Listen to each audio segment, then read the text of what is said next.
So then we're going to move on to extracurricular activity report request, first read. Who's presenting that for us? Ms. Smetana. Okay. So we have 3 requests for extracurricular activity tours. So these are all for athletics over the summer. The first one is by Mike Reingruber for boys basketball tournament at Marquette. It's just a day trip, so either it will be June 9th or it will be June 10th. So it's not overnight, it's just out of state, which is why we're bringing this to the board. The cost for the team to participate in the tournament is $100, and so that will be covered out of their activity account, in addition to one team meal, which will be covered out of their activity account, and the team will take the minibus there. There was a question submitted about an activity account. An activity account, the revenue comes from fundraising that the students do, and that takes on different forms depending on the sport. So I know for basketball, for example, they host summer leagues, and they do all of the coordination I'll save for that. you from explaining it all. Every trip has a cost. 2 to 3 reports make it seem like there's no cost to it. The board has a fiduciary obligation to control the funds in the activity accounts too, right? That's why we get a report every month on it. So my suggestion is, instead of saying there's a 0 cost, if you have to put another line on it that says what is the cost and what is they're paying, so we know, is this, going to be $10,000 in an activity account, $5,000, $2,000? I mean, if they're sending 12 people to Marquette and they're going to take $10,000 in an activity account, maybe that's not the best use of funds out of the activity account, right? Certainly. So that was explained on the subsequent page after the form. But we can always add a line next to the student cost to outline like the cost per student that might be covered in the activity fee somehow. Because I think the confusion. The only dollar amount on there is $100 for the tournament fee. It doesn't say how much the bus is going to cost. It doesn't say how much the food is going to cost, which I presume are going to be more than $100. Well, they're taking the minibus, so there's no cost associated with that other than gas. And then just the team meal. And I mean, we certainly can provide an estimate. It's not like they're going to Gibson's. So we can certainly provide an estimate for that at the next read. Well, I think there's, when we get into this, I think there's a reason the statute requires a board to approve some of this stuff. And I personally am just asking, give us all the information. It's not a secret. Maybe they are going to Gibson. I don't know. And what if they did go to Gibson and it came out of the activity fund and everybody read about it? So just whatever they know, have them put it in there so that the board can say, okay, fine, they're going to spend $500 going to Marquette. It's fine. The other one says it comes out of their summer fee, which we also manage, and I looked. The summer fee for the football, it says supplies besides salaries. Now, again, maybe everybody thinks we're supposed to connect the dots on 22 meetings we have a year and 10,000 pages of documents, but I'm not that smart. So to say it's coming out of the fee, they're going to a college in Iowa for 3 days. I presume there's some significant cost to that. And then when I went to look and see, because they did it last year, on that report, it doesn't even say they went to out of town to that on the report. It says there's salaries and supplies. Mm-hmm. So that was a mistake, and I was going to get to that. Okay. So that comes out of their activity account, and they fundraise for that as well. Okay. And it's roughly, with transportation, it's roughly $200 a student. Okay. So that was a mistake on the form, and so that was going to be corrected for the second read. Okay. And I can outline those costs in more detail. It's and it will be updated at the next board meeting. It was a first read, so if they can correct it for the next time, as far as I'm concerned, it's fine. I'm just asking, when you ask people to fill out forms that are going to come to the board, tell them we got to read this stuff and it's got to make sense. And it doesn't make sense to say there's no cost for 2 trips when one's 48 people is going to 3 days to Iowa. It just, as soon as you read something like that, it's like now I have to go make comments again and ask questions again. So, Kristen, maybe just we could tweak our form so that it has trip cost and then how much will be billed to the student. Yeah, certainly. This is a board. It's a procedure that's associated with So we could the just board tweak it. policy. So I can work with you to tweak that.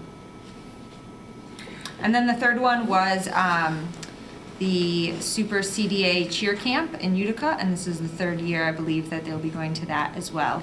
And students will fundraise to offset the cost, and that cost is outlined. That one was outlined Mhm, there. correct, at $350 a student. So the question, There are questions? on the trips, is this the fees that, they pay to play? No. No, so this is all in addition. bonus. Mhm. Right, This is like, hey, we're going to Marquette basketball camp. It's $200 a kid. No obligation for the kids to go. Right. So the students who are going will contribute enough money to cover the trip? Mhm. They know it has to run at zero cost to the district. I think Tim's point, it would be nice to have that broken down on the sheet. Or if there is a cost, like, sometimes if we have to use a yellow school bus because we want it for safety purposes, or the district has leftover transportation money, it'd be nice to break that down so that they could see what the final amount is for the trip that students are covering. So when you say it's coming out of the activity fee, that's where I get confused, because I'm thinking the activity fee is that pay to play? No. No, activity that's account. the report activity account where we have it for, there's the Right. 3 pages. So on the basketball, the balance is about 18 grand, I looked. So the Yeah, I think- basketball activity fund, as Kristen asked, how does the money get in there? A lot of it goes to payments from the players or fundraisers that they put into the So account. an activity account is kind of like the school, that activity's checkbook, or, just for their activity. So when they run a fundraiser or a bake sale, or they run these junior high Bulldog tournaments, if they make money for their team, it goes in there. And if they want to do camps, they use some money from that, and they use some money from students paying money. It's not, Their pay to play money? no, it is No. not. Okay. That's a district account. Okay, all right, that wasn't clear to me. Okay. Related issue, where does the booster check to the different sports go? Does it go into that activity account or is it separate? I think Scott could clarify, but most of the time it goes into the activity account. It would go into the activity account. So what happens is if, I just use a general example, if a team came forward and said, I think we did this a few years ago, we needed new jerseys. And so the school was paying a third, the team fundraised for a third, and the boosters pay a third. I believe we ordered that out of like that activity account, and then we transferred money to that activity account. The boosters cut the check to that activity account. So that's why sometimes you'll see the activity accounts are sometimes in the negative until they get the money from the boosters or all their fundraising dollars come in. So technically then, the activity accounts really are no cost to the district. Is that right, Tim? Well, that's true, but again, the state statute requires the board to take a fiduciary obligation on the activity account. So Well, that's- we have a duty to make sure it's being properly spent, but it does not come out of the General ledger. general ledger. It doesn't come out of our other revenues. It comes out of other sources. It's mostly student fundraising and Fundraising. payments and things like that over the years, right? Or the boosters? Boosters, fundraising. But the boosters usually is in and out, isn't it, Scott? Like, if they're gonna buy uniforms for basketball, you tell them how much it is, they make the donation, and Yes. then you pay the bill, and that, if it's a Correct. booster donation, it's usually just goes in and out, right? Right, there's no like. They don't make donations just to throw it in the No. account. No, correct. It's targeted. Yes. Yes. One other question I had, have we ever asked, and you might already know the answer, Kevin, or is there any insurance issues if we allow the minibuses to go out of state? Sky, why don't you just verify to make sure, but I don't think, Yeah, I don't think so. but because I'll we have verify. used them before to go out. Okay.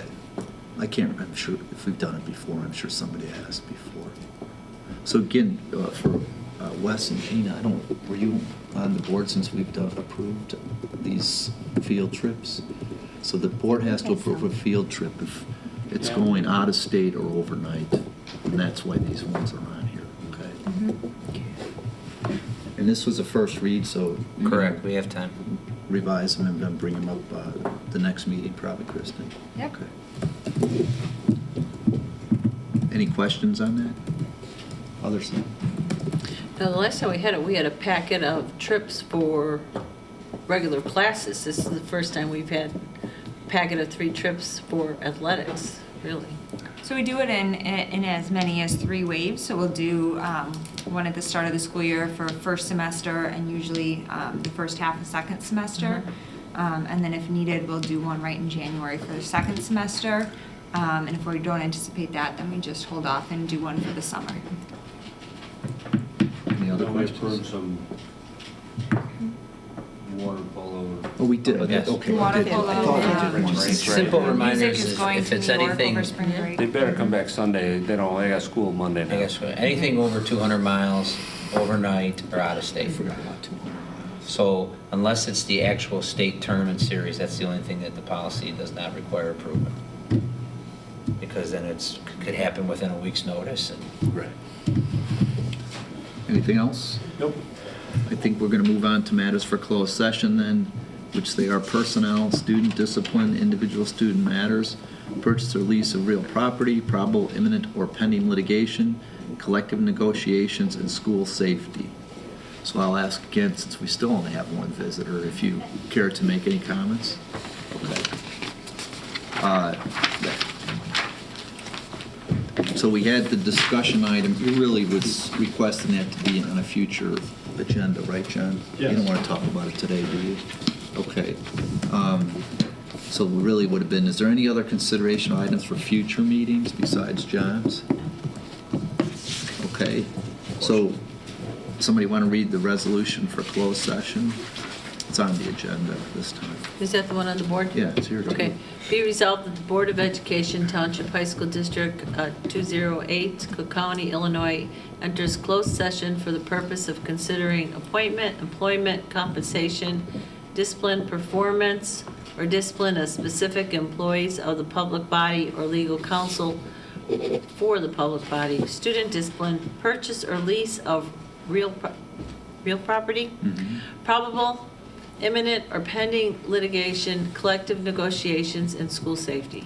I'm going to second because I want to make one change. I think you said, didn't say dismissal here. I think you said discipline twice. So it can be Okay. performance or dismissal. Okay. Okay. So Laura's amending it so it's exactly the way it's written there. And I'm seconding it that way. Okay, Marion? Dr. King? Yes. Mr. Smithing? Yes. Ms. Sierra? Yes. Ms. Ruska? Yeah. And Mr. Walsh? Yes.